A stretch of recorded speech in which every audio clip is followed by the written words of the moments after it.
Hello and welcome to my bedtime stories. I am Fifi. Today, I will tell you the story of a lonely hedgehog. Once upon a time, in a quiet corner of a forest, where the moonlight kissed the leaves and time walked slowly, there lived a hedgehog named Henry.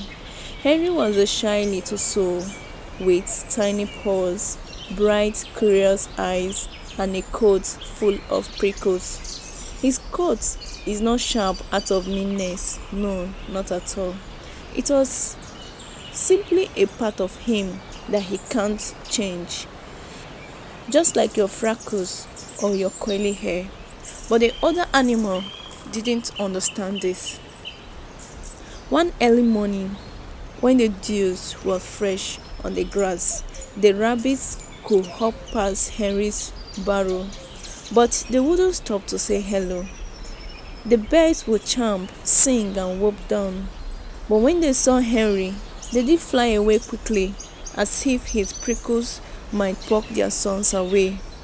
Even the friendly badger kept his distance, not because he didn't like Henry, but because he didn't know how to be near him.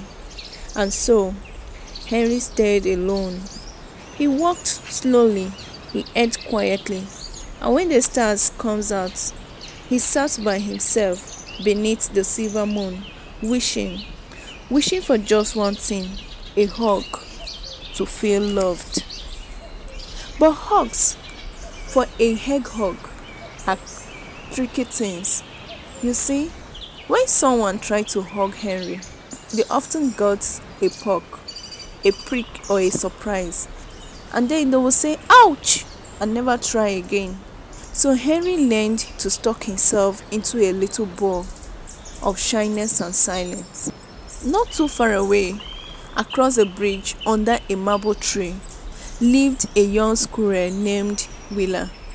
Willa was not shy. She was full of bounce, questions, stories, and dreams. She talked to the wind, she danced with the leaves, and she loves making friends more than anything else. But Willa too was a little lonely. She had many friends, yes, but they were always so busy, jumping here and chasing there, never sitting still long enough to listen to her. Willa was looking for someone who doesn't rush, someone who would listen, someone like Henry. One day, Willa spotted Henry gathering berries. She paused on a branch and titled her fluffy head. "Hello down there," she called. Henry looked up and startled. No one usually say hello. "Oh, hello," he said, hiding behind the bush. Willa didn't run. She sat quietly on her branch, swinging her legs. "I've never had a pricky friend before," she said gently. "Do you want to talk for a bit?" Henry blinked. No one had ever asked him that. And so, they talked a little. At first, about berries, then about birds, about the weather, then about dreams, fears, and why hugs were hard. Willa listened, not just with her ears but with her heart, and Henry spoke slowly, feeling safer with each word. They met again the next day, and the next, and the next, and it continued. Willa never rushed. She never reached out too fast. She gave Henry space, and slowly, gently, she gave him trust. One evening, as the stars were just blinking on, Willa brought a gift. "I made this for you," she said, placing a soft leaf bundle on a stone. Henry opened it. Inside was a little pillow, stuffed with moss and feathers, wrapped in bark as smooth as silk. "A hugging cushion," she smiled. "For days, when a real hug feels too close, but you still want to feel loved." Henry didn't speak.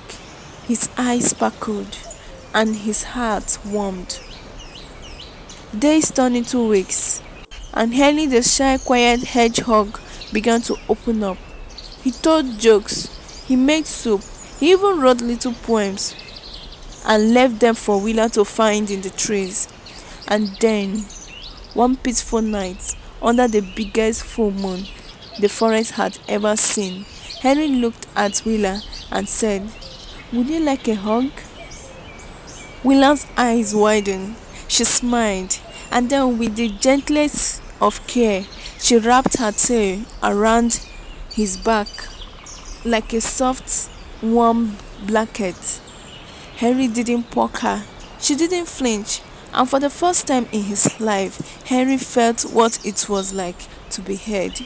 From that day on, Henry and Willa were often seen together, sitting quietly, laughing softly, and sometimes, when the moment was just right, sharing the warmest kind of hug there is, one made of understanding.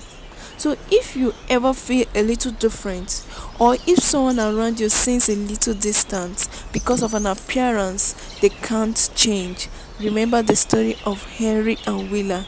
A close relationship can help. Empathy isn't about what you want to give, it is about knowing what they need. Sometimes that means a hug, sometimes it means a little gift, and sometimes it just means sitting nearby and listening beneath the stars. Don't forget, showing love and giving a listening ears could save someone from depression. If you find this story interesting, subscribe for more stories like this.